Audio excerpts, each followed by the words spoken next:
हरे कृष्णा दंडवत प्रणाम। वाञ्छाकल्पतरुभ्यश्च कृपा सिन्धुभ्यैव च पतितानां पावनेभ्यो वैष्णवेभ्यो नमो नमः। I hope I am audible. Yes. Yes, Prabhuji. Okay. Let us get started. Om Namo Bhagavate Vasudevaya. Om Namo Bhagavate Vasudevaya. Om Namo Bhagavate Vasudevaya. नारायणं नमस्कृत्य नरं चैव नरोत्तमं देवीं सरस्वतीं व्यासं ततो जयमुदीरयेत् नष्टप्रायेष्व भद्रेषु नित्यं भागवत सेवया भगवत्युत्तमश्लोके भक्तिर्भवति नैष्ठिकी कृष्णाय वासुदेवाय देवकी नन्दनाय च नन्दगोपकुमाराय गोविन्दाय नमो नमः। ओमज्ञानतिमिरान्धस्य ज्ञानाञ्जनशलाकया चक्षुरुन्मिलितं येन तस्मै श्रीगुरुवे नमः। श्रीचैतन्यमनोभीष्टं स्थापितं येन भूतले सोऽयं रूपः कदा मह्यं ददाति स्वपदान्तिकं वन्देऽहं श्रीगुरोः श्रीयुतपदकमलं श्रीगुरून् वैष्णवांश्च श्रीरूपं साग्रजातां सहगणा रघुनाथान्वितं तं सजीवं साद्वैतं सावधूतं परिजनसहितं कृष्णचैतन्यदेवं श्रीराधाकृष्णपादान् सहगणा ललिता श्रीविशाखान्वितांश्च नमो विष्णुपादाय कृष्णप्रेष्ठाय भूतले श्रीमते भक्तिवेदान्तस्वामिन्निति नामिने नमस्ते सारस्वते देवे गौरवाणी प्रचारिणे निर्विशेष शून्यवादी पाश्चात्यदेशतारिणे नमो महावदान्याय कृष्णप्रेमप्रदायते कृष्णाय कृष्णचैतन्य नाम्ने गौरत्विषये नमः। हे कृष्ण करुणा सिन्धो दीनबन्धो जगत्पते गोपेश गोपिका कान्त राधाकान्त नमोस्तुते तप्त काञ्चन गौरांगी राधे वृन्दावनेश्वरी वृषभानुसुते देवी प्रणमामि हरिप्रिये वाञ्छाकल्पतरुभ्यश्च कृपा सिन्धुभ्य एव च पतितानां पावनेभ्यो वैष्णवेभ्यो नमो नमः। जय श्री कृष्ण चैतन्य प्रभु नित्यानंद श्री अद्वैत गदाधर श्रीवासादि गौर भक्त वृंद हरे Krishna Krishna Krishna Hare Hare Hare Ram Ram Ram Hare Hare.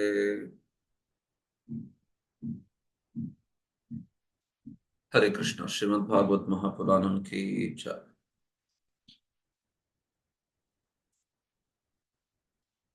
Hare Krishna. So, welcome all of you in today's session. Due to some unforeseen circumstances, I could not begin the session at 11 o'clock.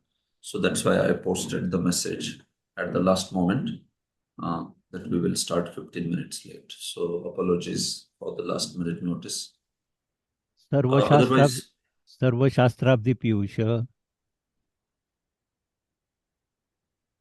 otherwise, we will see that our usual timing is 11. So, usually, I would always start on time, 11 a.m.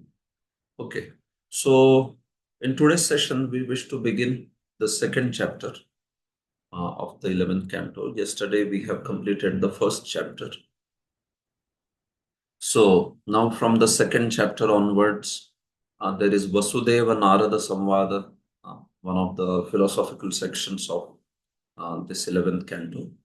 The other section being Uddhava Gita, from the chapter 7 all the way up to 29, chapter 29.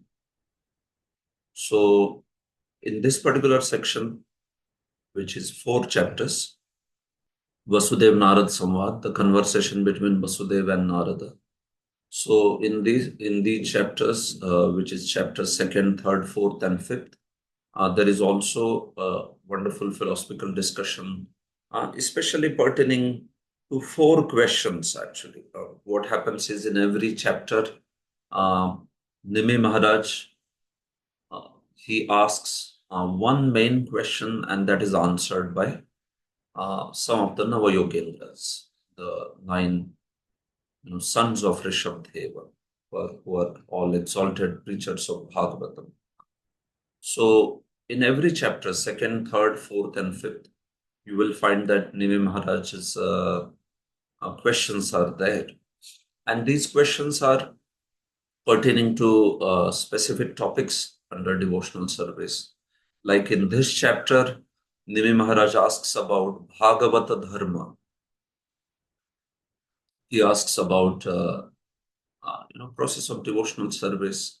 So pertaining to that discussion, general understanding of devotional service as well as the adhikaris of devotional service, they are discussed in this chapter. Who is adhikari? So in that context only, very important discussion of Uttama, Madhyama and Kanishta, Prakrita, Bhaktas, three grades of devotees, Uttama Bhakta, Madhyama Bhakta and Prakrita Bhakta. So this discussion also comes. In this chapter, the discussion is pertaining to these topics. Then in the next chapter, the discussion is about Maya Shakti. The discussion is about the material energy. So that is also quite a philosophical discussion, very wonderful discussion there. Next of that, there is discussion about the various incarnations. I mean, Nimi Maharaj asks about the various incarnations. The question is concerning about various incarnations of the Lord. And finally, he also asks about the destination of those who are who don't take to the process of bhakti, or those who don't take to the shelter of Supreme Lord. So this is how in these 4 chapters, Nimi Maharaj typically begins with a question which is answered by the various Navayogendras. So in this particular chapter today, we will begin and let us see what are the contents of this chapter. So this is chapter 2nd, Maharaj Nimi meets the 9 Yogendras. So I'm just sharing the screen.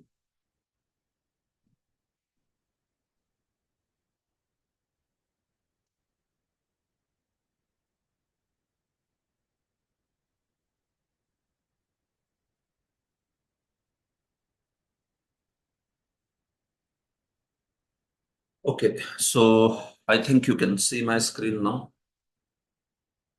So this chapter 2nd, this chapter is Maharaj Nimi meets the 9 Yogendras. And here are the introductory verses based on Sridhar Swami's commentary and Vishwanath Chakravarti's commentary. So you know these introductory verses, they are known as Karikas. And these Karikas, they tell us about what is the topic of the chapter, what are the contents of the chapter. So Sridhar Swami writes his Karika, Dvitiye Nimi Jayanta Samvadena Naradaha Dharman Bhagavatan Bhaktya Vasudevaya Pritchate. So Dvitiye, in the second chapter of 11th canto, here, what is there?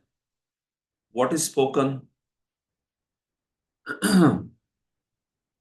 So Narad Muni spoke about Dharman Bhagavatan. He spoke about the principles of Bhagavata Dharma. So while speaking about this, he quoted an old history. What is that? Nimi Jayanta Samvada, the conversation between Maharaj Nimi and Jayantas, Jayanteyas. Who are they? They are the sons of Jayanti, wife of Rishabdev. She was known as Jayanti. So these Navayogendras, they are the sons of Rishabdeva. And that's why they are known as Jayanteya va Jayanta. So this Nimi Jayanta Samvada is being quoted by Narada Muni because it's an old history, and Narad Muni quoted it to answer Vasudeva. It is said, Bhaktya Vasudevaya Prichate. Narad Muni, whom did he speak this? Kasmay Ah. So he spoke these things to Vasudevaya Prichade when he inquired. Bhaktya, when he inquired with devotion, with bhakti, when he inquired. So Narad Muni spoke about the Bhagavata principles. Exactly same question was asked by Maharaj Nimi, the king of Videha. They are also known as Janaka because this is the title, and Janaka is a title. So this person, this king, when he asked to Navayogendras when they had arrived in his palace, so the conversation occurred there, and that conversation Narad Muni is quoting to answer the questions of Vasudeva, who asked with great devotion. So that's the topic. So Vasudeva's questions and then Narad Muni's answers, quoting the Nimijayanta Samvada. Vishwanath Chakravarti also, you can see. Dvitiye Vasudevena Prushto Bhun Narado Nimehe Prashne Kavi Havi Dharman Vaishnavan Prochatu Kramat. So here also Vishwanath Chakravarti says that Dvitiye, in the second chapter, what happened? Naradaha Prushto Abhut. Narada was inquired. Narada was inquired by whom? Vasudevena. Naradaha Vasudevena Prushto Abhut. Narada was inquired by Vasudeva. So then Narad Muni quoted this prior history, and there Nime Maharaj is asking question, Nimehe Prashne. Nimehe Prashne. So who answered? Out of the Nava Yogendras, two have answered here in this chapter. Kavi and Havi. These are the names. There are various names of the Nava Yogendras, right? 9 of them. So Kavi, Havi, Karabhajana, all like that. So Kavi and Havi, they spoke about Vaishnava dharmas. The principles, it is in plural, Vaishnavan dharma. It is in Bahuvachanam. It is in the sense of not like there are many kinds of Vaishnava dharmas. No, that's not the sense. The sense is there are many principles of Vaishnava dharma. So those principles have been spoken. That's why it is placed in plural. Vaishnavan dharman. Prochatuhu. Kavi and Havi, they both spoke on this kramat. First Kavi spoke and then Havi spoke. These sages, Sage Kavi, Shri Kavi, and Shri Havi, both of them, they answered the question asked by Nimi Maharaj in this particular chapter. So that's basically the topic over here. So if you go by sections, chapter sections, so you can see based on the commentaries, this division I have made. So this division, you can see chapter in this chapter, the text 1 to 9, there is Narada's arrival and Vasudeva's inquiry. Narada arrived in Dwaraka, in Vasudeva's palace. So that part is spoken in first 9 verses. Then from text 10 to 23, there is Narada who begins to speak about Navayogendra's this history of conversation. After Vasudeva makes his inquiries in text 8 and 9, so then Narad Muni from verse 11, he starts speaking about the Navayogendras and this history. So from text 24 onwards, Narad Muni specifically begins to speak about the arrival of Navayogendras in King Nimi's palace. Before that, he speaks about descendants of Priyavrat and general history of Navayogendras he gives. He talks about Priyavrat, Nabhi, Agnidra, all of them he speaks about. So from text 24 onwards, there is arrival and welcoming of Navayogendras. Text 30 and 31, Nimi inquires about the Bhagavata Dharma. So those are the questions of Nimi. Nimi asks the question about Bhagavata Dharma in text 30 and 31. And then he also inquires about adhikaris of that Bhagavad Dharma. The qualification, who is qualified and in what way, what are the various qualifications of that Bhagavad Dharma's practice. So he inquires about various types of devotees in text 44. So that's how for his first question, Bhagavata Dharma, actually both questions are related only. It's one question. It is about Bhagavad Dharma. But within that, he also talks about adhikari, qualification. So then that can be treated as another question also. So text 32 to 43, Kavi gives the answer. Shri Kavi, sage Kavi gives the answer. While talking about various types of devotees, Shri Havi gives the answer from text 45 to end of the chapter, that is 55. So it's a long chapter with 55 verses, but a very important and very wonderful discussion, especially in those two sections where Kavi and Havi have answered the questions. There are very wonderful principles of devotional service. So we look forward to understand these concepts based on this chapter. All right. So here is text 1. In the first section, text 1 to 9, the first section is about Narad Muni's arrival in Vasudeva's palace and then Vasudeva's inquiries also. So this is first text. Shri Shuka Uvacha Govinda Bhuja Guptayam Dvaravatyaam Kurudvaha Avasin Bhikshnam Krishnopasana Lalasaha. Okay. Ravindra Sachiputra Prabhu, you want to read the translation? Yes, Prabhuji. Hare Krishna Dandavat Pranam. Dandavat Pranam.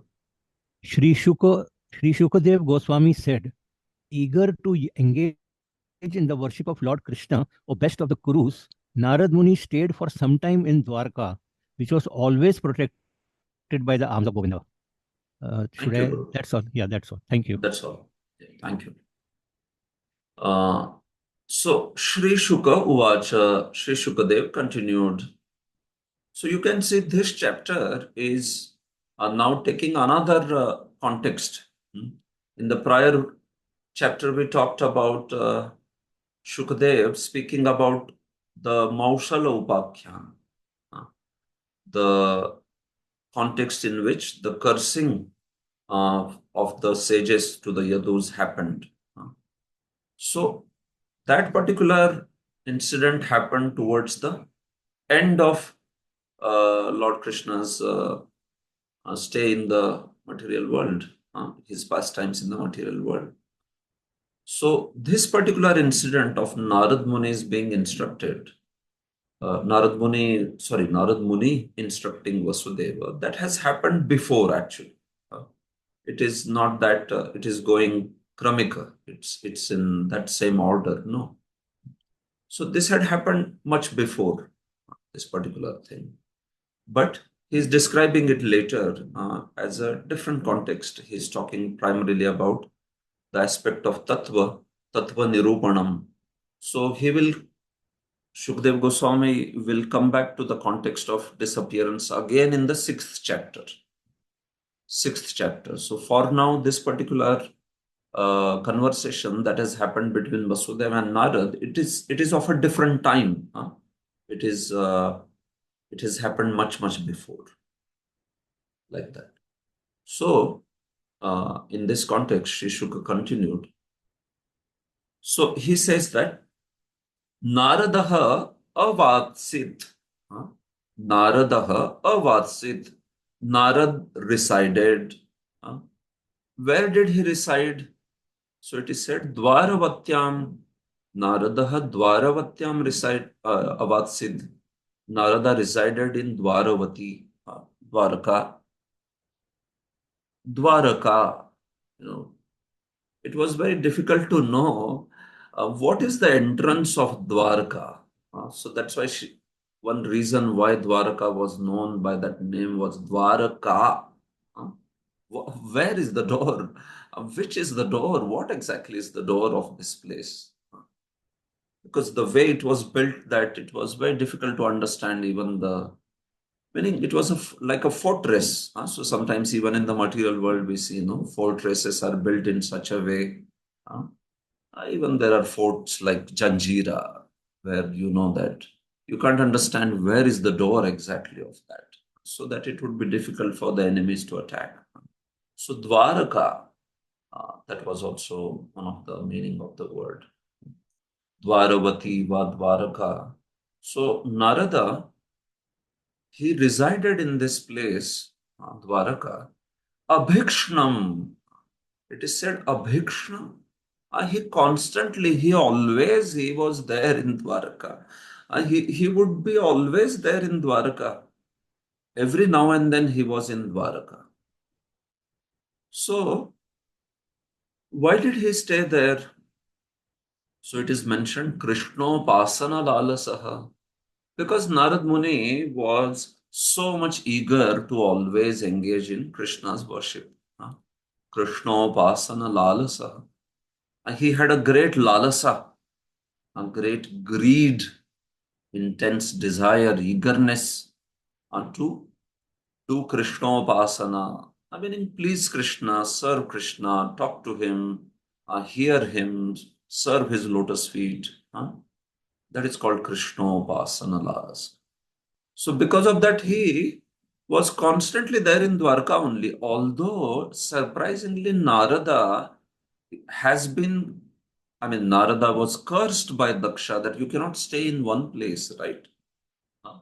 So Narada, although he was cursed to stay in one place, but it is mentioned here that he stayed continuously in Dwaraka. Continuously means he would go out also. But the point is, many times he would be there in Dwarka, abhikshnam, like that. So that should be actually the intended meaning of abhikshnam. He many times, always he would be there in the Dwaraka.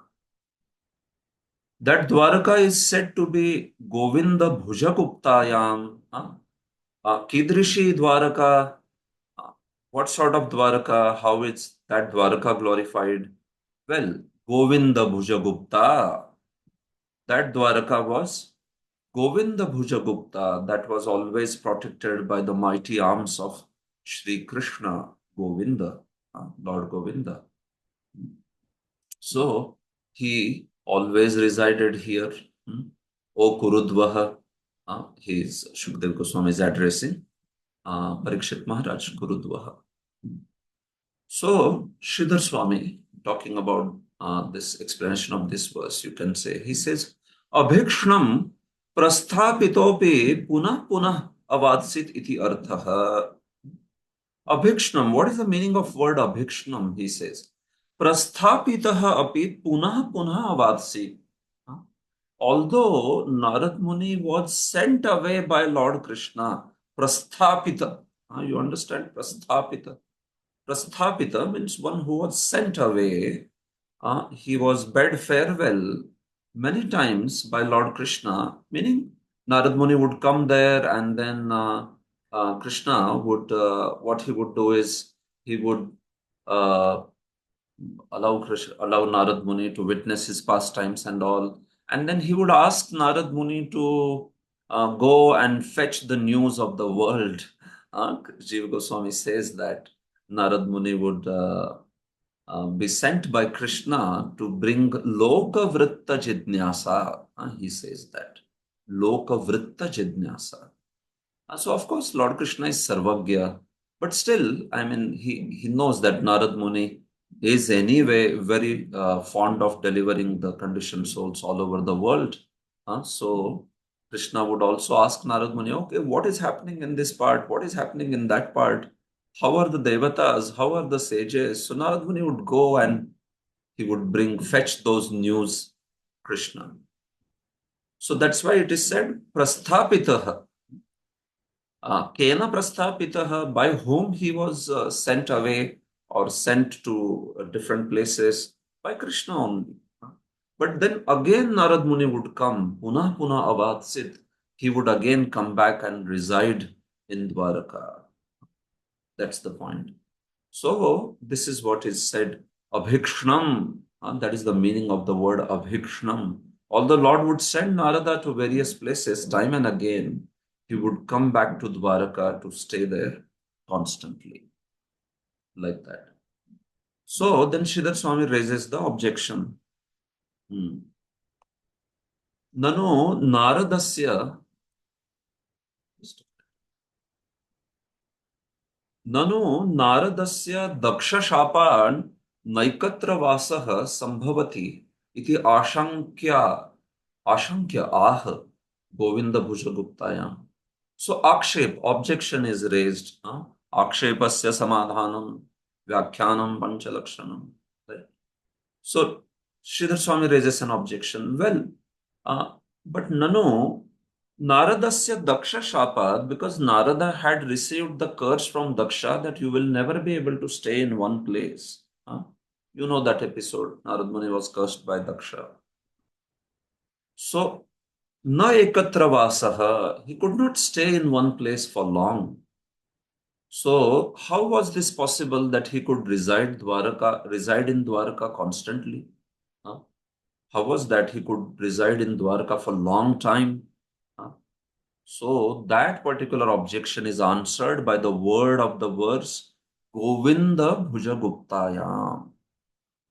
Govinda Bhuja Guptayam. Because Dwaraka was protected by the mighty arms of Sri Krishna, Govinda. So that is why there was no entry of any curse in Dwaraka. No curses would have any effect in Dwaraka. It was not possible. Dwarka, curses could not enter that. That was Krishna's protection for anyone staying in Dwarka or anyone visiting Dwarka also. It was always protected by the arms of Krishna. Gupta means protected. Something is Gupta. Gupta means protected. Like that. So, Dwarka was protected in this way by arms of Govinda, and that's why it was possible Narada could reside there for a long time, right? We didn't know that Narada would reside there sometimes for months together. In Bhagavatam, there is an episode where Narad Muni witnesses Krishna's Leela in various palaces. So that time he was staying for so many days. Days together he resided. So that was the constant affair. And he could do so, although he was cursed by Daksha, he could do so only because of Krishna's protection in Dwaraka. There was no effect that was taking place in Dwaraka. Of course, we know Narada is pure devotee, he is great devotee. Daksha does not have power to curse Narada. We know that aspect, certainly. But then Narada had accepted that curse. So because he had accepted, so the curse will have effect, isn't it? But in Dwaraka, it was still not having effect because of Krishna. Because of Krishna's that kind of benediction to Dwaraka. Krishna being protected by Dwaraka being protected by Krishna in that particular manner. So that's how. Na tasyam shapadehe prabhava ityartha. So what it means is in Tasyam, in that Dwaraka, there was no effect, there was no power potency of any shapa of the curse of Daksha there. No. Even in case of Yadus, we see that the curse was received in Pindaraka, right? They received the curse not in Dwaraka exactly, but they received in Pindaraka, which was another place. So that's how. Why did he stay constantly? If we were to ask that question, then it is said, Krishnopasana lalasaha. Krishnopasane lalasa outkantyam yasya saha. Because he had a great outkantyam. He had great utkantha, a great eagerness. You understand utkantha? Utkantha, literally. Kantha is the neck, and ut means raise. When do we raise our neck? Like this. When we raise, right? You know, raising the neck like this or like this. So when we are very eager, that is the time when we raise our neck like that, isn't it? So that's the sense in Utkantha. When we are very eager for something, we tend to raise our neck. That is called Autkanthyam. So because he had a great eagerness to serve Krishna, please Krishna, witness his pastimes, glorify him, share those pastimes with others. So that is why he was staying constantly in Dwarka. So that's Krishna Upasana Lalasa. Srila Jiva Goswami says, Shri Bhagavad Ichchaya Tadrish तादृशानर्थ सहकारित्वेपि Shri नारदस्य द्वारकायाम एव वास आसीत्. See, Narad Muni resided there in Dwaraka by Lord's desire only. Lord wanted that. Lord was happy with it. Someone may feel like, why is Narad Muni residing around Krishna? Should he not serve Krishna by traveling everywhere and preaching the glories? Well, he was doing that, obviously. But the point is, even the residents of Narada in Dwaraka, again and again, was pleasing Krishna. That was the desire of Krishna. That's why Narada stayed there. If Krishna would not have desired, if he would not have pleased Krishna, he would have not come there constantly. But he knew that this was very pleasing to Krishna. Krishna was very happy with Narada coming there again and again and again. So that is why it is said Shri Bhagavad Ichchaya, by Lord's desire only. Although Tadrishanartha Sahakaritve, although Lord does not need any Sahakaritva of Narada or like that. Lord does not need any assistance by anyone, right? He is independent Lord in his pastimes and everything. He does not need that kind of assistance of Narada, even in terms of fetching the news of the world or anything like that. No, but that's how Lord liked Narad Muni so much. We know that he is pure devotee of Krishna. Narad Muni is so much dear to Krishna's heart. Uh, so that's why, by Lord's desire only, Narada would come again and again to Dwaraka and reside also for a long time, thus pleasing everyone. So Abhikshnam, that's the point. He resided constantly. Jiva Goswami says, Loka Vritta Jidnyasadi Leelaya Shri Bhagavata Mohu Tatra Tatra Prasthapitopi Punah Punah Avadsit iti arthaha. Why did Lord send Narad Muni to different places, Prasthapitaha, for because of what? Why? So it is said, Loka Vritta Jidnyasadi Leelaya. In order to perform the pastime of uh, desiring to know the well-doing of the world, Loka Vritta Jidnyasati Leelaya. Because Krishna wanted to perform the pastime of knowing the whereabouts and howabouts, the well-being of the various residents of this material world. So for that purpose, Lord would send Narad Muni here, there, Prasthapita. But then still Narad Muni would come back again and again and continue to stay. And then Krishna would again ask him, okay, I want to know about what's happening here. Please go. Then he would go again. He would come. Then again Krishna would send him away. Then again he would come. So it would be like that. So this was Narad Muni's very great love for Krishna. Krishna Upasana Lalasaha. In fact, Jiva Goswami gives a very beautiful meaning to that. Krishna Upasana Lalasaha. He says, Krishnasya Upa Samipe Asane Sthitau Lalasayasya Tadrashaha. See, Srila Sridhar Swami, Krishna Upasana Lalasa, what did he say? He said that Krishna Upasana, Krishna Upasanam. So he said that Krishna's Upasana, Narad Muni was very eager to do Krishna Upasana. But Jiva Goswami gives a different meaning. He says, Upa meaning Samipe, near. And Asane, he says, it means sitting. Narad Muni wanted to always sit near Krishna. He did not want to leave his association. Asanam, Upasanam and Asanam, that's how it is distinguished by the two acharyas. So Narad Muni would sit near the asana of the Lord, Krishnasya asane sthitau. So in that position, sitting very close to Krishna, he would observe Krishna and be delighted with Krishna's beautiful nama, rupa, guna, lila, right? So a devotee naturally wants Krishna's association. It is not like a devotee is not eager for that. But if Lord instructs that no, you render this service in separation, then a devotee is ready for that also. But it is not like we are not eager to be in the association of Krishna. In fact, we are most eager to be in association of Krishna. Sometimes there is statement of Bhaktisiddhanta which says, do not try to see Krishna, serve him in such a way that he wants to see you. But, understand the spirit of that statement. It is not meaning there that so a devotee is not eager to be in association of Krishna.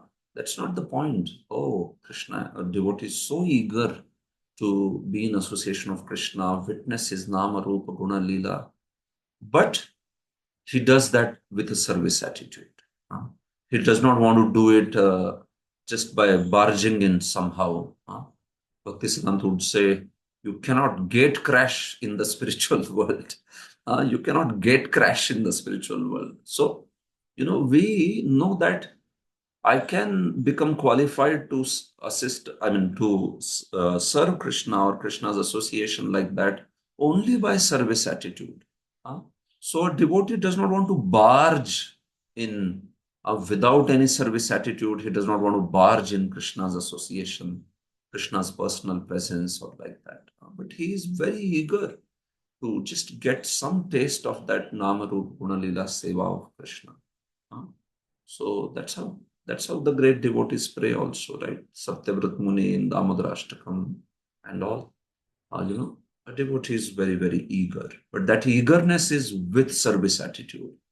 That eagerness is to serve Krishna, not enjoy Krishna, just enjoy Krishna and Krishna's beauty. No. So that's the point. So that's why Jiva Goswami translates as Krishna Upasana Lalasa. This way. So because Narad Muni constantly desired to witness Krishna's pastimes, thereby he also wanted to share those pastimes with the whole world. So that is why Narad Muni, he constantly resided in Dwarka. All right. So you can see these ideas are also spoken by Prabhupada's disciples in their purport. You can see I'm sharing the purport, some highlighted portions. In the second chapter of this canto, Bhagavata Dharma or pure devotional service to Krishna is explained by Narad Muni to Vasudeva, who had inquired with devotion. So Narad Muni cites a conversation between King Nimi and Jayantiya. So this is nothing but the translation of those karikas, right? So purport is also beginning with the in general contents of those karikas. So you can see the Acharya's opinions are also placed by proper disciples here. According to Jiva Goswami, word Abhikshnam means, although Narad Muni was frequently sent by Lord Krishna here and there for various pastimes, such as inquiring about affairs of the world, Narada continuously returned to reside in Dwarka. Sridhar Swami's opinion also that na tasyam shapade prabhavaha, and there was no potency or no influence of curses or anything like that in Dwaraka. So that is spoken also by the word Govinda Bhuja Guptayam.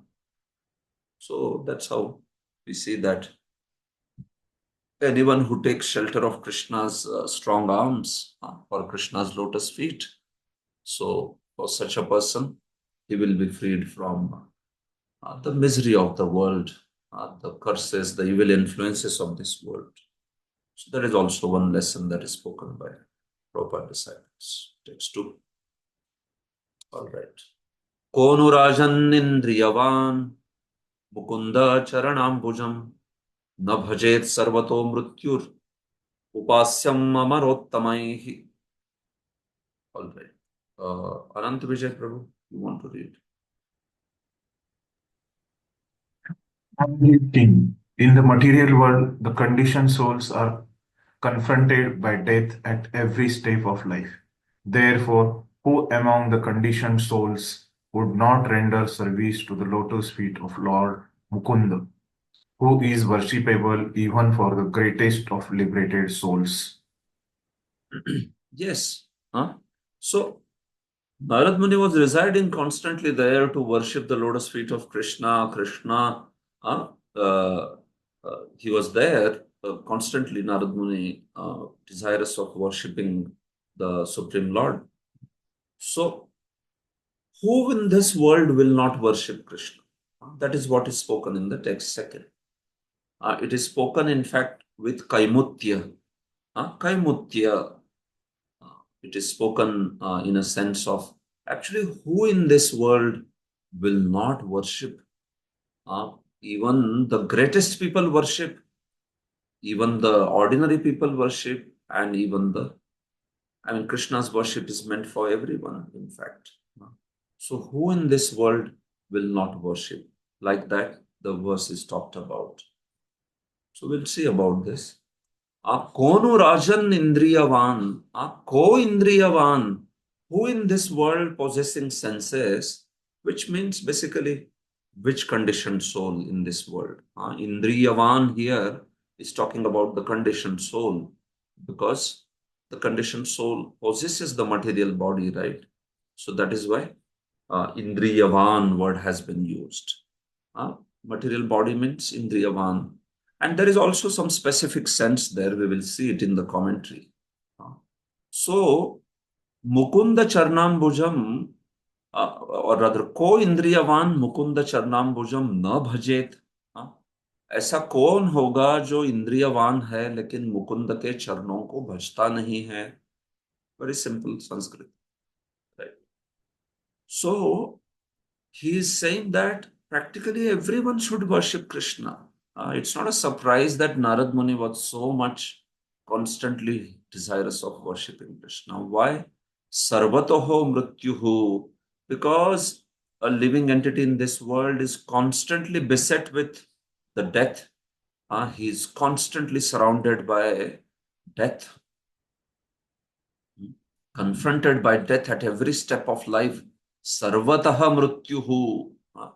That is the qualification of what? Qualification of the jiva, indriyavan. He is spoken as sarvataha mrityuhu, meaning one who is beset, one who is surrounded by mrityu from all sides. So, why will such a person not worship Krishna? In fact, upasyam amarottamaihi. So one may feel, oh, okay, those who have fear of death, they should worship Krishna. No, not only them, even the best candidates worship Krishna. Amarottamaihi upasyam. That Mukunda Charanam Bhujam, that those lotus feet of Shri Krishna, they are upasya, they are worshipable even for the Amarottamas, even for the best of the ten or best of the liberated souls. Amaras, you can say as demigods, or you can also say as Amaras, which means those who have conquered life and death. So liberated souls, muktas, that can also be the meaning. That in fact is the meaning here. So why would Narad not worship? Indeed, everyone should worship Sri Krishna. Everyone should be eager like that. You can see. Sridhar Swami says, Yad bhajane muktanam api idrisham autsukyam tam ko nama na bhajet ityaha. Konvati. Even the liberated persons have a great eagerness to serve the Lord. So who in this world would not serve? That's the point. Muktanam api idrisham autsukyam. Muktas are also so much eager to serve the Lord. So then who in this world will not worship like that? That's what is spoken over here. Jiv Goswami clarifies in more elaborate details. So he says, Atra tasya vase kaimutyam. So Narad Muni resided in Dwaraka. In order to explain this, kaimutya has been used. So what is kaimutya? Kaimutya is a specific way of saying things. Kim uta. Kim uta becomes kaimutya. So kim uta means what? You compare something with something else and say that if this is true, then what to speak of that thing that has to be true. That kind of comparative analysis is done. That is called as kaimutya. Like here, you can see how it is used. Anyopi ka indriyavan iti anindriya vatsu taru gulmadishu api tad bhajana saukhyam varnitam. What is being said is actually even those living beings which don't have indriyas, senses, anindriya vatsu. What are those beings which don't have senses? These are the beings such as trees, taru, or gulma, or gulmas, which means like gulmas, grasses, or shrubs, or bushes. Such beings, they don't have the feet, hands, right? They don't have karmendriyas, or they don't have the jnanendriyas, like that. So these senses are not there in those particular species.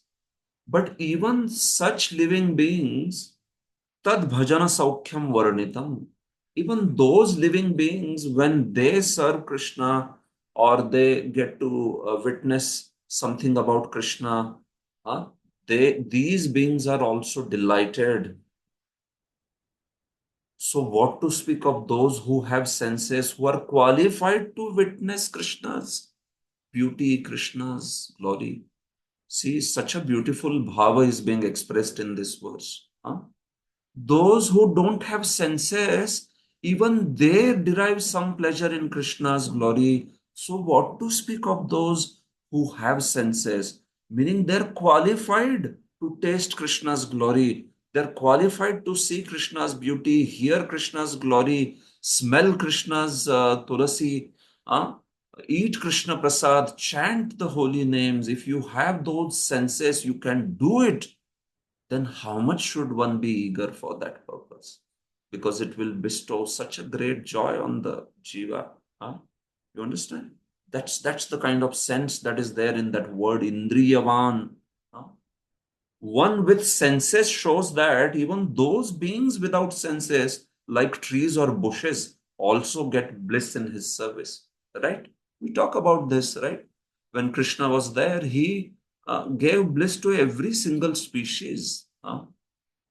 Every single species, animals, trees, bushes, what to speak of men and women, everyone, devatas, sages, everyone.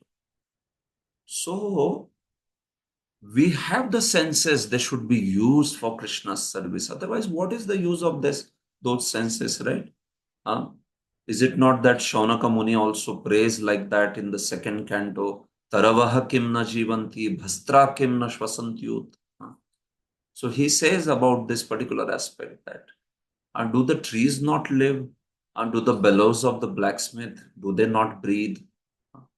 But what he's trying to say there is, if we are having these senses, and if these senses are not utilized in Krishna's service, there's a full series of those verses, those, Vile batoru krama vikramange na shanvata karna pute narasya jivva sati dardurike vasuta nachopagayati urugaya gatha. All these beautiful verses, Barha itete nayane naranam. Very beautiful sets of verses. So these senses are awarded.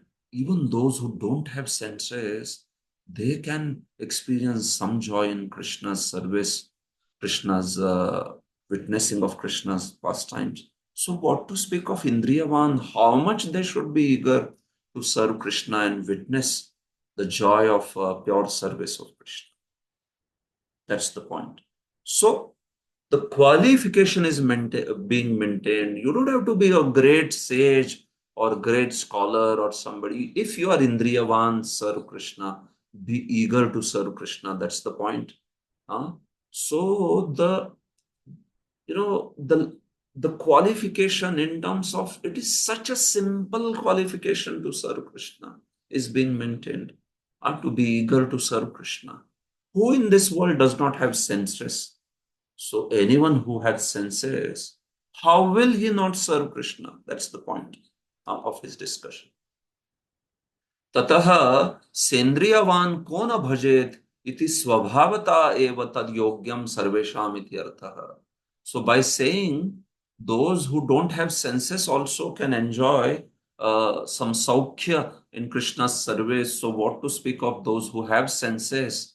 Ko na bhajet, why will they not worship? Swabhavataha eva tad yogyam sarvesham. Just naturally, everyone is qualified to worship the Lord. Every human being is qualified to worship the Lord, or every being for that matter, anyone who has the senses. What to speak of humans?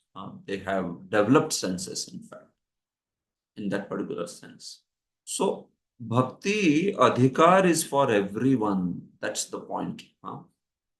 All are adhikaris of bhakti. Of course, when you say talking about bhakti, we talk also about a specific qualification of bhakti as we go ahead in terms of madhyam adhikari, uttam adhikari, kanishta adhikari. That will come. So based on that, there are various adhikaris. But to begin the process of bhakti, I mean, anyone can begin, right? This is not the case like jnana or karma. In the path of karma, you have to be a very rich yajamana. If you don't have dravya, you cannot perform that path. If you are a poor person, what sort of karma kand you can do? You cannot do that karma kand because you need a certain upalabdhi of dravya. You need certain availability of those resources to perform great karma kand sacrifices. Otherwise, you are useless there. Similarly, you need qualified brahmanas, you need a proper pure place, pure ingredients, pure mantras, pure pronunciation, everything. If you take jnana, you have to be a learned, intelligent person. You have to have a good medha. You have to have a great intelligence. If you cannot analyze what kind of jnani you will be, it's not possible to be a good jnani without being an intelligent person, viveki. If you want to be a yogi, you have to be a greatly sense-controlled person. It's not that you can make much progress on that path. No? If you are not. But that's not the case with bhakti. We see that the bhakti has that aspect of anyone can begin. Of course, then as one has to progress, then one has to develop that shraddha, the right kind of shraddha. That is certainly there. So those are the higher eligibilities of bhakti. But at the entry criterion, bhakti is so much accessible. It is not like other paths, right? So this is the point. So that's why everyone is qualified to worship the Lord naturally. Vicharataha sarvato mrityuriti. And if you take the philosophical sense, one should worship the Lord because one is constantly beset with death. See, 3 levels of why we should worship Lord are being spoken. First level is naturally. Swabhavataha. We should worship because every person with senses, he is qualified to worship the Lord. Then second, he says vicharataha. First was swabhavataha, second is vicharataha. If you are philosophical, if you have vichara, if you are a viveki, then also you know that in this world, one is constantly harassed by the death. And that's why one should worship the Lord to conquer this birth and death. There is one Western philosopher.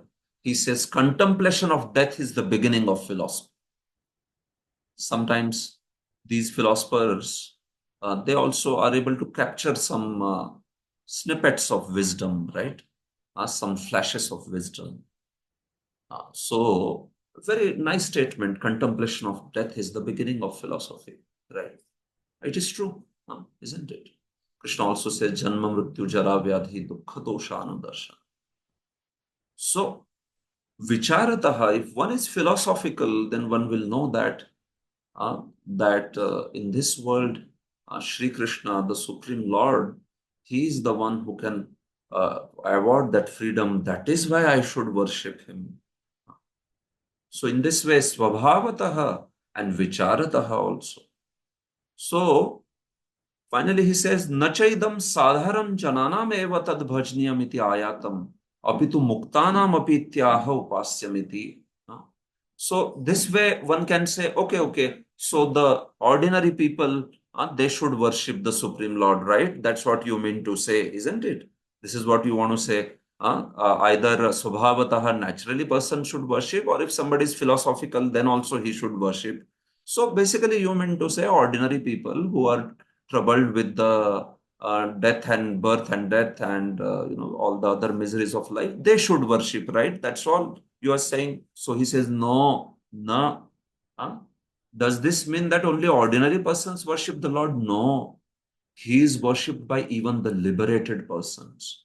That is why that third word has been used. Amarottamaihi upasyam. It is not that only Indriyavan should worship, or some mumukshu, desirer of freedom from death, should worship. No, even the muktas worship the Supreme Lord. So that's it. So the point is, even the liberated persons worship. That is why Amarottamaihi upasyam. He is worshipped by even the best of the liberated persons. So three categories have been spoken. You just see how nicely Srila Jiva Goswami has analyzed this verse.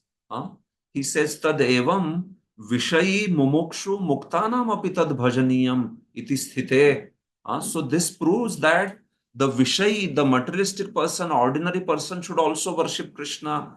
Mumukshu, the desirer of conquering of birth and death, should worship Krishna. And the mukta, the liberated soul, also worships Krishna. Krishna is the object of worship for all of them. Krishna is bhajaniya for all of them. Iti sthite. If this is the case, Mahabhakta Raja Shri Narada.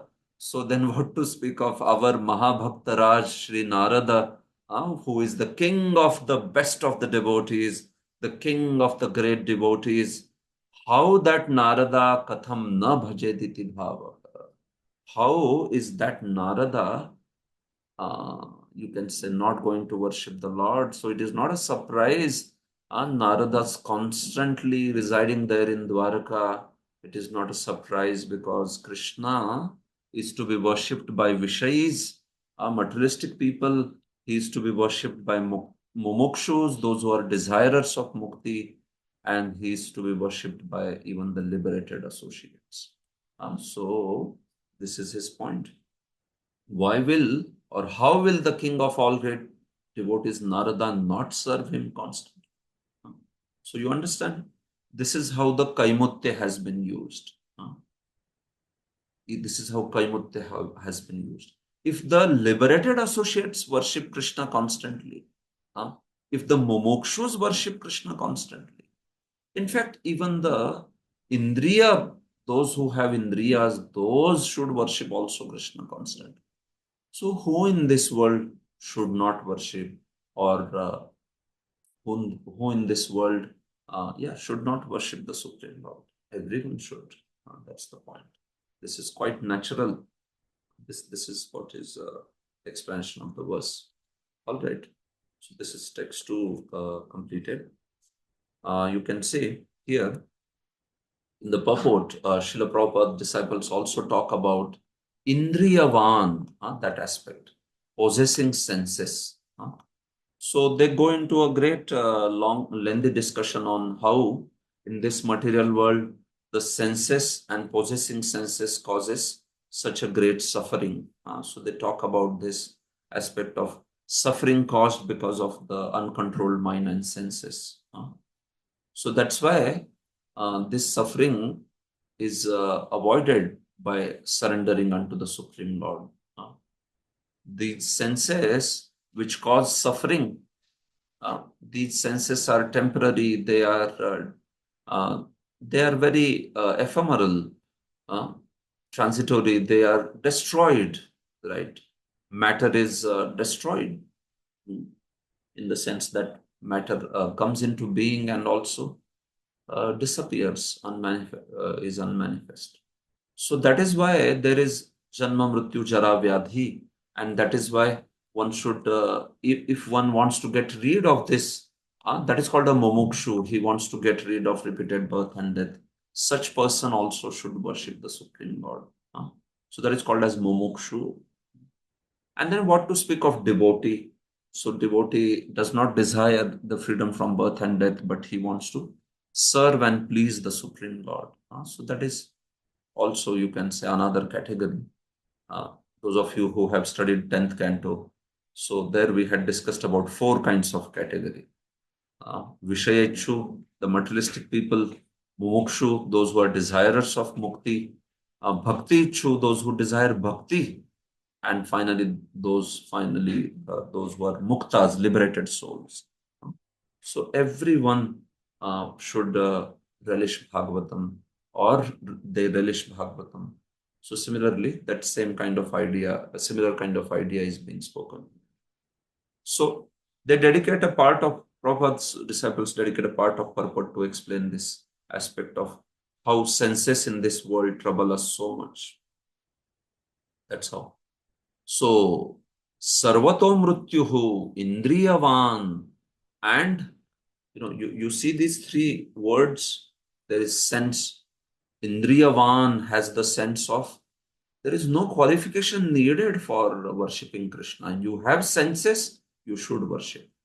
Otherwise, what is the use of our senses? They will be useless. If you are philosophical, then you should worship also Sarvataha Mrityu, because you will understand that the only way, Harim Vina Mritim na tarati. You must have heard this. Without Hari, no one can conquer birth and death. And finally, you are neither of this. You are a liberated soul. Then also you should worship Krishna, because Krishna is worshipped by the best of the liberated souls, by personalities. Like Vishwanath Chakravarti says, Amarottamas here refers to personalities like Brahma, or one of the acharyas, I think it is Vishwanath or somebody. One of them refers to Amarottamas as personalities like Shiva or personalities like Brahma. These are liberated souls. What to speak of Shiva? He is Sakshat Ishvara himself. So even these personalities worship the lotus feet of Krishna. So what to speak of anyone else? That's the point. So this is how beautiful glorification has been done of Krishna's lotus feet. All right. We move to the 3rd verse. Probably this would be quite quick one. Tam ekadatu devarshim vasudevo grahagatam architam sukhamasinam abhivadyedam abravit. Akinchan Krishna Prabhu, do you want to read? Yes, Prabhu. One day the sage among the demigods, Narada, came to the house of Vasudeva. After worshipping Narada with suitable paraphernalia, seating him comfortably and respectfully bowing down to him, Vasudeva spoke as follows. Yeah, thank you, Prabhu. So you can see. Tam ekada. So now Shukadev starts telling this particular conversation that occurred between Vasudeva and Narada. Tam ekadatu devarshim Vasudevo grahagatam Vasudevaha abravit. That's basically karta and kriyapadam here. Vasudevaha abravit. Vasudev spoke. Whom did he speak to? Vasudevaha devarshim abravit. Vasudev spoke to Devarshi Narad Muni. And that Devarshi Muni, where was he? Grihagatam. He had arrived in his house, in Vasudeva's palace at Dwarka. And after serving him nicely, welcoming, then Vasudeva, he asked the question, Architam Sukhamasinam. Vasudeva, obviously, he welcomed Narad Muni with very proper process, etiquettes. He worshipped Narad Muni and made him sit on a very fine asana, Sukhamasinam. So he welcomed Narad Muni in proper vidhivat manner. And finally, after that, Narad Muni was sitting there peacefully. So then, Abhivadya idam abravit. He, bowing down to Narad Muni, he submitted his inquiry like that. So, Vamshidhara is one of the commentators from the 10 commentators. So, Vamshidhara, he is one of the Gaudiya Vaishnava commentators only from the Vrindavan before 2 centuries. And he writes here, Grihagatattvena architamapi prashnangataya punarabhivadanam ityaha. So he says that although Narad Muni had arrived in Vasudeva's house and he was worshipped very properly, so as the part of worship, naturally Vasudeva had offered obeisances and worshipped the lotus feet of Narada, bowed down at his lotus feet. He had done it, but then still prashnangataya punarabhivadanam. Before submitting his inquiry, there is also the etiquette of doing abhivadanam. Prashnangataya. This second time bowing down, you can see abhivadya word has come, right? Architam has been already done. So in Archanam, he has already offered his obeisances, must have washed his feet, taken the Charnamrit, all that. But after that, Abhivadya is again spoken. So what it means is, Abhivadya is Prashnangataya.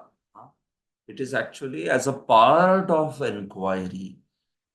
If you want to inquire, then you have to do Abhivadanam before. And that's the way the exalted devotees, Guru, the Shiksha Guru, seniors, when we inquire, there is this proper etiquette of Abhivadanam. What is that Abhivadanam? So it is basically bowing down or, just submitting our obeisances, pranams, and then submitting our inquiry. Manu speaks about Abhivadanam in Manusmriti. Second chapter, Manu speaks about this.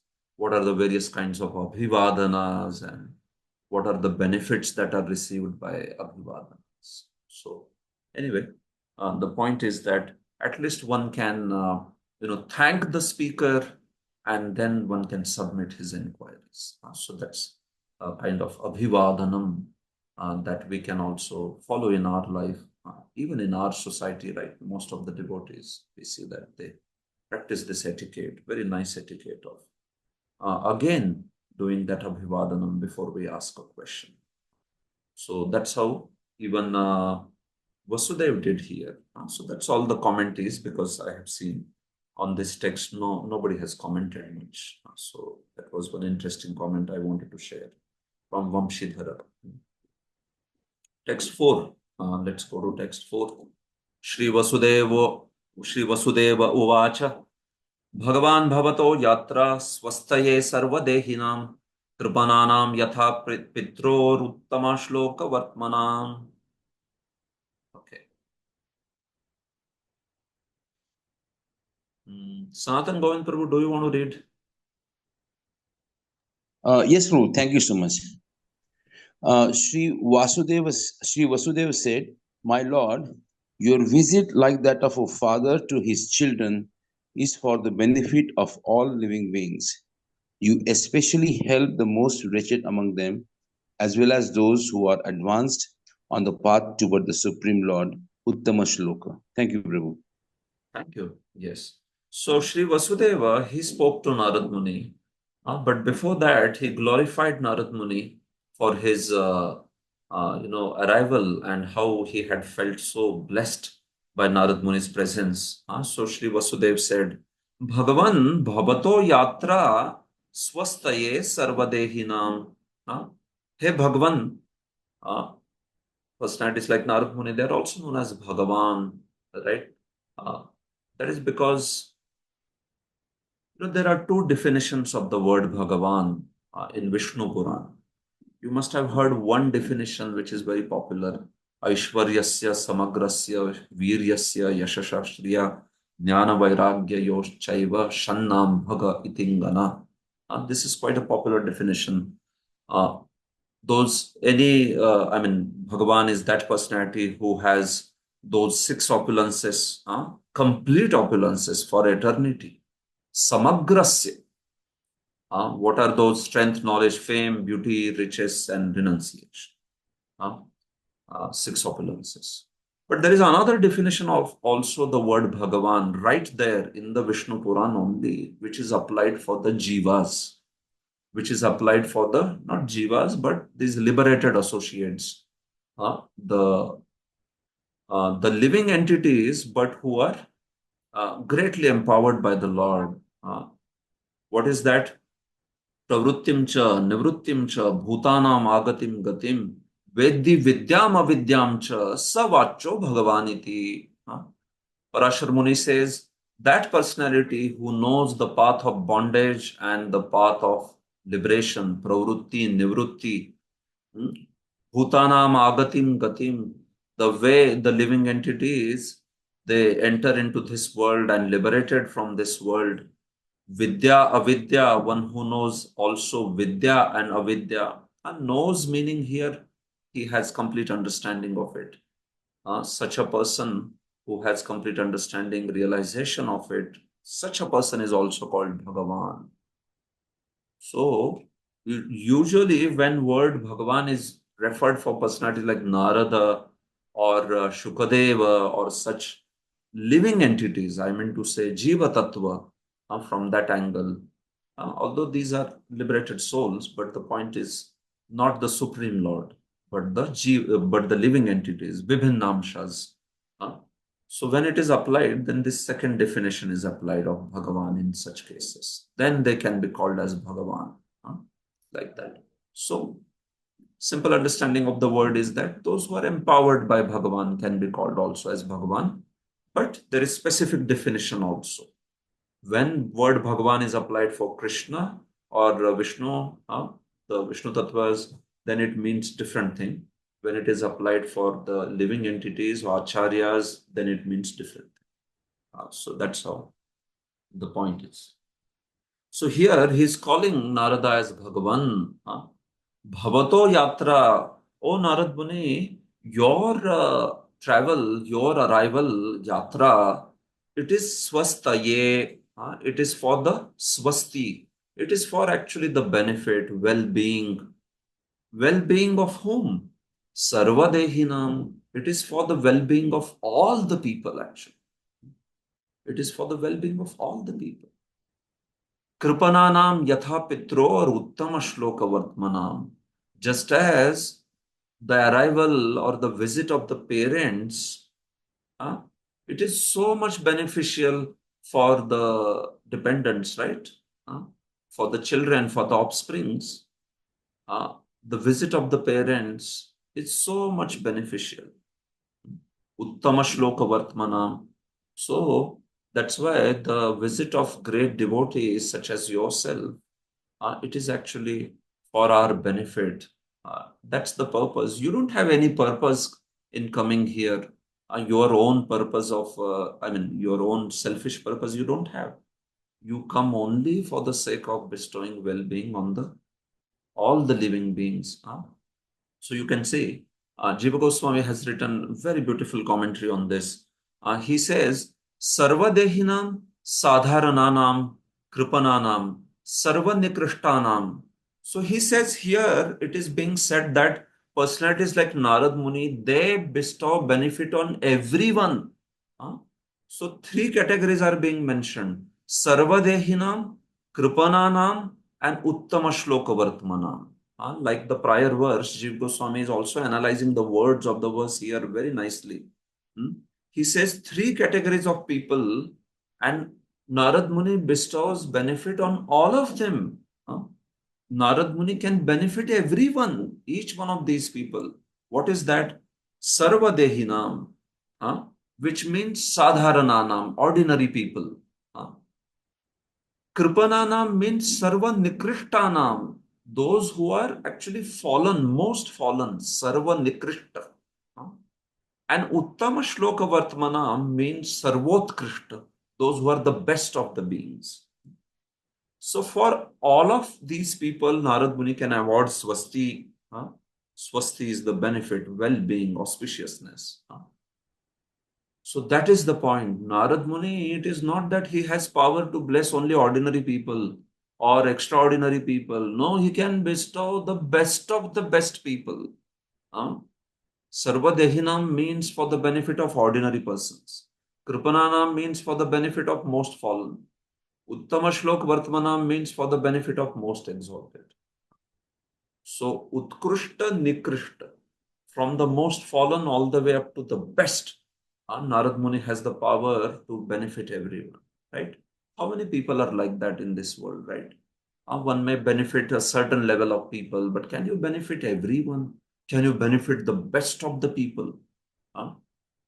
So that is Narad Muni's extraordinary glorification being done by Vasudeva. Like that. Your arrival is beneficial for all these categories of people. Yatha pitroho agamanam trividhanam api putranam swastaye bhavati. Just as the visit of the parents is for the benefit of all these three kind of sons, right?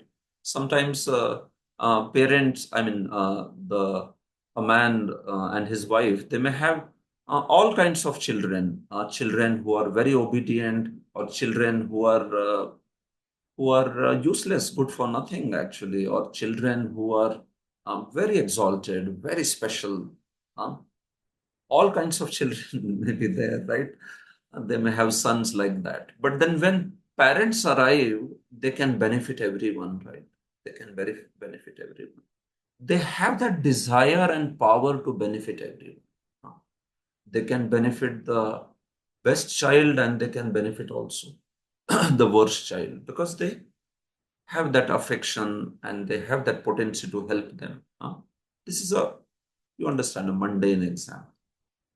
It is being spoken in a generic sense. Parents, as such, they can benefit all their children, and that's the sense, right? But somebody like Narad Muni, he can benefit even the most exalted people, even the liberated souls. This way. Vishwanath Chakravarti also says, "Iti sarva bhuta vatsalyam naradasya darshitam."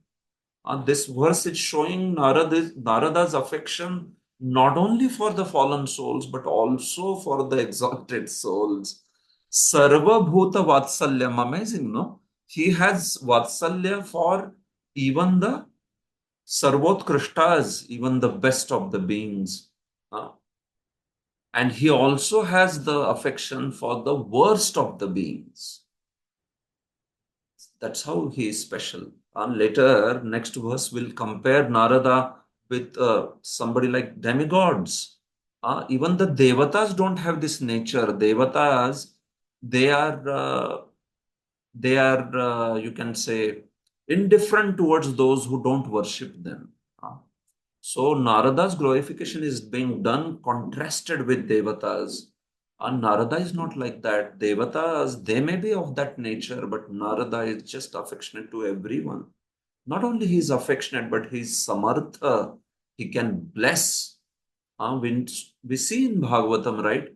Narad Muni can, Narad Muni has disciples like Dhruva, or disciples like Prahlada, or he can also have disciples like Mrigari. Narad Muni can have disciples like Mrigari. Or he can have disciples like Prachin Barhishat. How exalted is Narada, where he has varied kinds of disciples, right? Narad Muni can instruct very exalted sages. Narad Muni can instruct Vyasadeva. So that is Narada. Sarva Bhuta Vatsalyam. Also, his ability that he can instruct and benefit everyone, from the most fallen to the most exalted and everything in between. He's in fact such an expert. We know Narada is such an expert of a preacher. He can benefit everyone.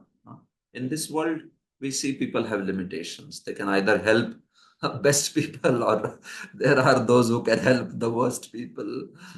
Some can help certain category, but Narada can help everyone. That's all. Okay. So I'll just see Prabhupada's purport, Prabhupada disciples purport, and then post. So Prabhupada disciples, they focus their attention also on this word Bhagavad Rupasya. There's this nice word, right?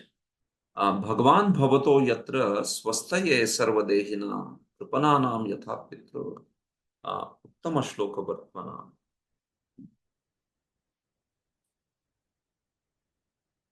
Okay. So you are Bhagavan. So that's how they are connecting actually. That word is not there as such. The word Bhagavad Rupasya, but the point is what? Bhagavan word has been used. So I think it should say the word Bhagavan here instead of Bhagavad Rupasya. Because I don't see the word Bhagavad Rupasya, right? So that's all. All right. Meaning is same, no problem. Narad Muni is an expansion of Supreme Lord and his activities. Therefore, he brings immense benefit to the living beings. So Narada's special empowerment is being shown by that word Bhagavan. Narada is especially able to advise the conditioned souls as to how they can dovetail their present activities with the devotional service of Krishna. Bhaktisiddhanta Saraswati also, in the commentary to this verse, he has defined this Kripana. What was the meaning given by Jiva Goswami? It was most fallen. Ati Nikrishtanam. Most fallen. So Bhaktisiddhanta Saraswati connects this Kripana to that Brihadaranyaka Upanishad, where Yajnavalkya, he explains to Gargi who is Brahmana and who is Kripana. Prabhupada also has quoted this in Bhagavad Gita's purport. You all know this, quite a common knowledge. It is quoted in this verse 2.7. Karpanya dosho bahata svabhava prachami tvam sammudachi. Or in many other places also Prabhupada quotes this aspect of Kripana and Brahmana, Karpanya. So, a daughter of, there the Kripana means one who Aksharam aviditva, not knowing Akshara, asmat lokat praiti. If one leaves this world without knowing the Akshara, Akshara here refers to the Supreme Lord. So, without knowing the Akshara Lord, asmal lokat praiti, if one dies and gives up this world, such a person is known as Kripana. Gargi is one of the most intelligent ladies in Brihadaranyaka Upanishad. She asks many beautiful questions to Yajnavalkya, and Yajnavalkya answers those questions of this Vachaknavi Gargi. So there is a lot of beautiful discussion in this Upanishad. So Kripana, that particular point is being picked up by Bhaktisiddhanta, and he says that is a Kripana actually, one who is acutely devoid of that spiritual knowledge. He is a Kripana. Most fallen because of the lack of spiritual knowledge. So in that particular sense, he speaks about it. So Narada can benefit such people very much. This verse states that Narad Muni is so empowered in devotional service that he can uplift even the miserly rascals, just as a kind father goes to his child and wakes him up from a distressing nightmare. So, father, if a child is seeing a nightmare, a kind father will wake him up. Similarly, Narad Muni wakes the conditioned souls, Kripanas, from this nightmare of material existence and benefits them. But he's so powerful that everyone can be benefited. Even those who are very advanced in bhakti, they also hanker for Narada's association. So that's how Vasudev has done a very beautiful glorification of Sri Narada. All right. Thank you. So I was planning to complete till verse 6 today, but probably I lost 15 minutes, so I could not do it. No problem. So we will continue in the next session. At this point of time, I wish to stop. Granthra Srimad Bhagavatam ki jai. Srila Prabhupada ki jai. Any of you need to leave, please go ahead. The session is over. And anyone has questions, they may stay back. Okay. Thank you so much, Hare Krishna. So, Anant Vijay Prabhu, yes, you have a question. Krishna, Prabhuji. Prabhuji, in last verse, the Bhagavad Rupasya word we were not getting now. Yeah. That is mentioned in Sridhar Swami's commentary. No, the Patha Bheda? You have Are you sent a talking Sanskrit about? commentary, Sridhar Swami. In that it is there. Yes. Okay, just a minute. Probably I missed it then because I primarily saw Jeev Goswami only had written something different. So, just a minute. Yeah, text 4, right? So, Sridhar Swami is saying there, Tatha Bhagavad Rupasya Bhavato Yatra Sarvadehinam Swastaye. Yes, Prabhu. Yeah, thank you. Thank you for Bhagavad Rupasya is not the part of the text, but it is part of the commentary. So, the word Bhagavad Rupasya here, the Prabhupada disciples, they have quoted, but they have not written that this is from the commentary of Sridhar Swami.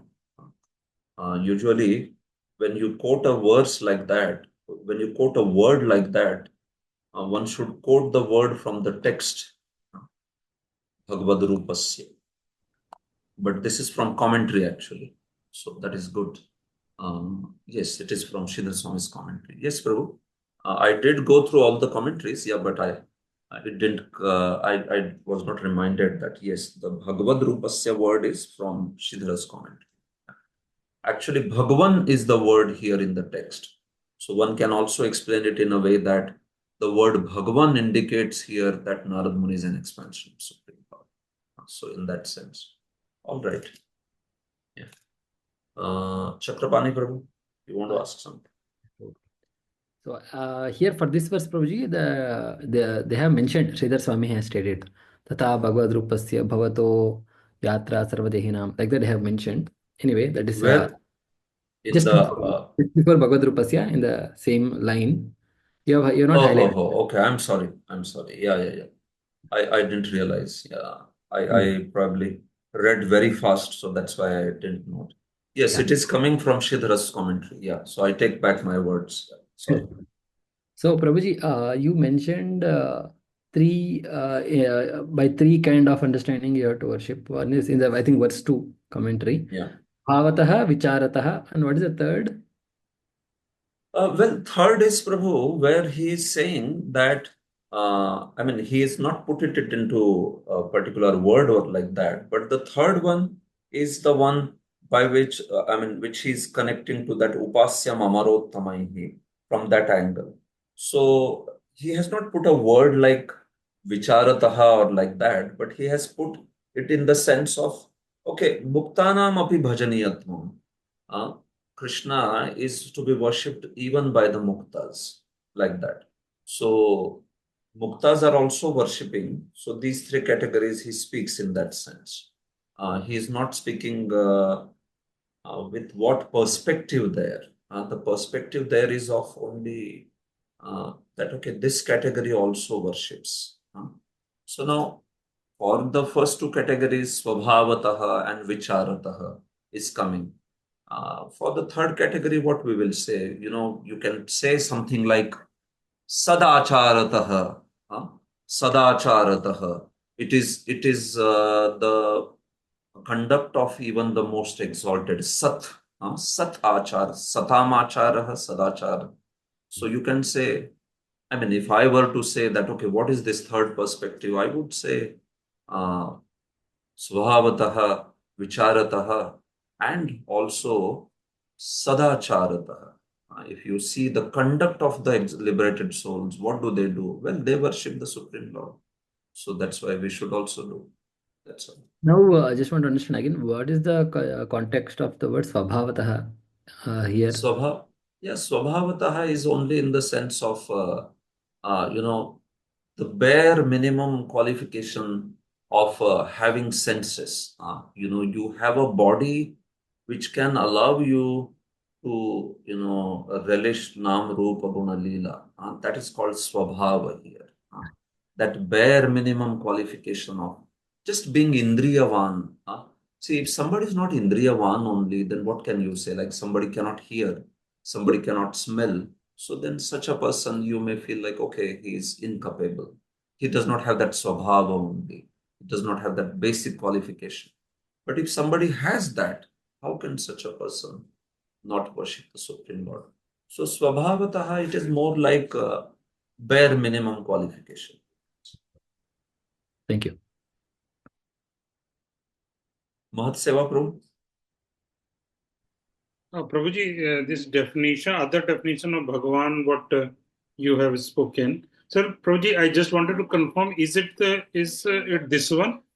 Utpatting plang cheva, bhutanam agatim gatim, veting vidyam avidyam cha, svachyo bhagwaniti. Is this one, Prabhu? Yeah, there are two. Prabhu. There are two versions of that verse. That is Okay. also there. Yes. Either it says pravrittim cha nivrittim cha bhutanam agatim gatim, or the one which you said utpattim cha. So That only one difference also. is pravriting cha, nivriting cha. Yeah. Instead of Yes. utpatting plang cheva. Correct. That's the Okay. only difference. Okay. So the whole, anyway, it will be the part of knowledge because avidya, vidya, pravritti, nivritti would Yeah. include the knowledge of all those aspects. So Yes, it Prabhu. is like exalted sages who are very knowledgeable in the path of bondage and the path of liberation also. Such people also can be called as Bhagavan. That's the point. Yeah, it is very good definition to quote. So, yes, Igar. Thank you very Yeah, much. yeah. Yes, thank you. Okay. So anything else anyone wants to ask? Hare Krishna Prabhuji, Dandavat Pranam Prabhuji. Thank you very much. Dandavat Prabhu. Pranam. Samarpan Gopta speaking, Prabhu. Yes. Thank you for explaining this verse, Indriyavan word, so beautifully, and the first verse also. My question is about that culture part of, I think one Acharya is explaining, na? Abhivandya. Vamshidhar, Abhivadanam. Vamshidhar, giving the deeper aspects of the etiquette. So my question is for this Vandya means Vandana and Namaha, and there are many different words like this. So is there any difference in them?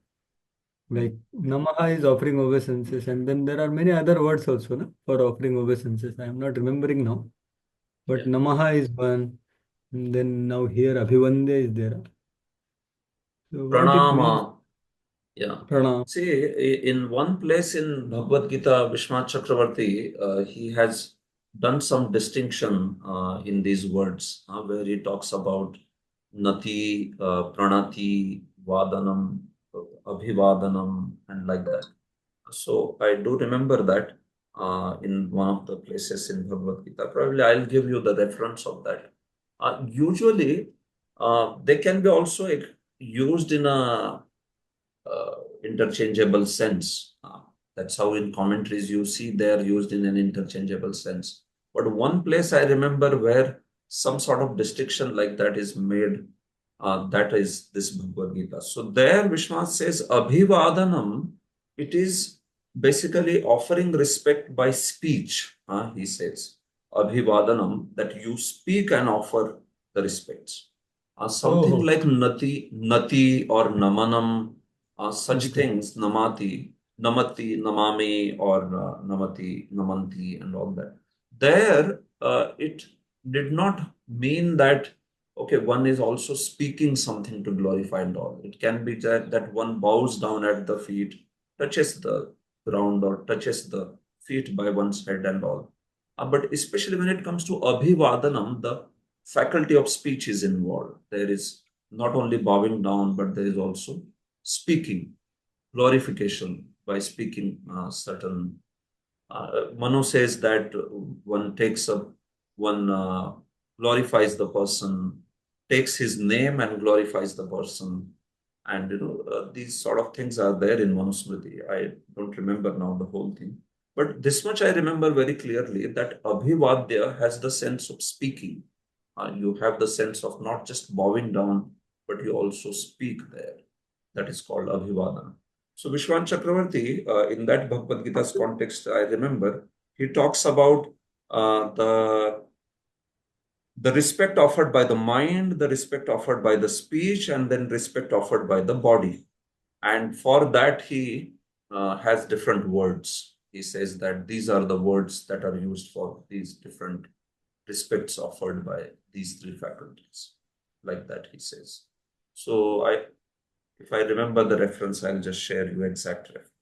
Yes, yes, Prabhuji. Thank you. Now it is becoming very, very clear actually, because the next verse is showing that Abhivande, right? That is showing that Abhivadana. Is Very speaking. clear. So Yes. offering the respects by the words.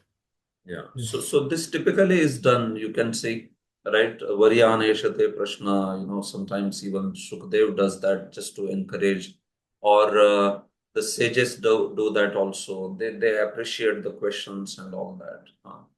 That aspect is there before speaking. They do that. So sometimes even the speaker may do it to appreciate somebody else's words before answering. But here it is more in terms of the audience doing it for the speaker. The audience is, before they are asking questions, they want to do Abhivadana. Glorify that personality. Like that. Thank you. Okay. Yes. Okay, anyone else wants to ask anything? Sundari Subhadra Mataji. Hare Krishna Prabhuji, Dandavat Pranam. Thank you so much, Prabhuji, for your detailed explanation about the purports and commentaries from various acharyas. It's nectar to hear. Prabhuji, I have a question apart from this session regarding Bhishma Panchak. I got this question from some devotee. I was not able to answer. Is it okay if I ask? Do you want to know about specific? Okay, maybe you can tell. If I know those details, I'll tell. Otherwise, if those are like familiar things, I have a document which is a elaborate document on Bhishma Panchak. So, yeah, what is that you want to ask? Yes, Prabhuji. So we often hear in Katha that Bhishma Panchak is the fast or the vrata that was taken by Bhishma Dev in his last 5 days, and after that he gave up the body. But at the same time, we have this understanding that after the war of Mahabharat, around 51 days, Bhishma Dev left his body on Uttarayan. So now Kartik Purnima comes before this Mokshada Ekadashi. So how we understand this chronology? Yeah. Okay. Yes, there is a document on this, Mataji. I'll share with you. So there it is explained very nicely, in detail it is explained. So I will share this document on this group itself after the class. So then you can refer that particularly. Thank you so much, Prabhu. No problem. Hare Krishna. Hare Krishna. Bhavana Mataji, you have a question? Hare Krishna, Dandavat Pranam Prabhu. I don't have a question, but I want to express something, if you may allow me to. Yes, Mataji, if you could be just brief for the interest of time. That's all. I just wanted to express the gratitude, the way you have really put up everything, especially the second shlok. We all know that these commentaries are so difficult to read, decipher. So you have not only, kind of made it easy, but you have given a flow. I mean, especially, that gradation with Kimutya Nyayam. I'm sure if we sit for 4 hours also, we'll not be able to do this that you have given us in 10 to 15 minutes. So we are very blessed. Thank you so much. Thank you so much, Mataji. So this encourages me to continue the hard work. Thank you so much. Hare Krishna. If it pleases all the devotees a little bit also, then I have the hope that I would be blessed by Krishna, and then I would be When able you to become a extracted sincere those servant. words, which are keywords, you have put them in order, you have compared them, and you have really given a very marvelous flow. So if somebody is doing this seriously once, I think the shlok will appear in front of the mind. And probably when Very you true. do it next time, when you do the recitation, the flow and the explanation will be really flowing through the mind. Thank you so much, Prabhu. Very, very true, actually. Yes. The purpose of this course is like that only, as you very correctly, poignantly pointed out, that once somebody studies like this, actually, practically, you should be able to teach it to that level, actually. It's not just for understanding oneself, but probably you should be able to teach it to that level of depth we want to study and understand. So we will put our effort, whatever is possible by my limited intelligence. And in same way, if you, all of you, I'm talking to everyone now. So if all of you, you understand it in this manner that, okay, we may not be able to study these things again and again and again, right? So let me do one time at least do this effort to its core. Let me do it very nicely so that once I have studied, but I've studied very well. So then, if there is opportunity to study more, why not? We will love to. But oftentimes we see we don't have so much time. So why not study once, but study it very thorough, very well, like that. So that's the ideology with which I also try to study Shastra, and I also want to inspire everyone with that kind of Like ideology. especially when you see the Jiva Goswami's commentary and Sridhar Swami's commentary, if you read it once, you will find they're so two different contexts, but you have really looped them in together. So that, and ultimately we are getting that rasa from Bhagavatam that we should get. So thank you so much. Thank you. Thank you so much. Chakrapani Krishna Bro, and we then pause for today. Yes, sir. So no question, but I just want to know whether like this Nyaya, Kaimutya Nyaya, right? Like this, do we have any document which details all the different Nyayas which are being used by the Acharyas in their commentaries? If you have it, can you kindly share? Okay. See, I know one document which is there by V.S. Apte, one who compiled the famous dictionary of Sanskrit. So, Mr. Apte, a scholar from Pune, Sanskrit scholar, quite a popular person who has compiled this dictionary. So, in that dictionary, he has compiled many Nyayas. So, all these different Nyayas can be found there. Or I do have a hard copy book, but actually not a soft copy, where there are more than 300 Nyayas which are described there. And very popular Nyayas, you must have heard. You know, Prabhupada uses so many of them. Tandula Vrishchika Nyaya, Kakataliya Nyaya, or Nyayas like Nagna Matrika Nyaya. So these are very wise ways of driving home certain points. So those can be found there. In general, Nyaya means logic also. Nyaya is one of the Shad Darshanas. So word Nyaya, it has a wide meaning there. If you refer to Nyaya as the one of the 6 darshanas, then that is Nyaya Darshana, which talks about pramanas, right? Pratyaksha, Shabda, Anumana, Upamana. So much of the whole realm of Nyaya is there. What are Padarthas and everything. So that is Nyaya. But Nyaya can also refer to Vedanta Sutra because it is very logical in its approach. It is thoroughly based on logic. So Nyaya, as in Nyayamrita, Nyayamrita of one of the Acharyas, Vyasatirtha Muni. Nyayamrita, very beautiful book in Madhva Sampradaya. So there Nyaya would mean Vedanta Sutra. And then there are these Laukika Nyayas, which I spoke about, Tandula Vrishchik, this, that, and all. So this book has these Nyayas also involved. Sometimes this word is used for some poetic expressions also. Like Kaimutya Nyaya. It is actually one way of putting the things. Sometimes Vyaja Stuti Nyaya, it is spoken. So Nyaya word can be used in various sense.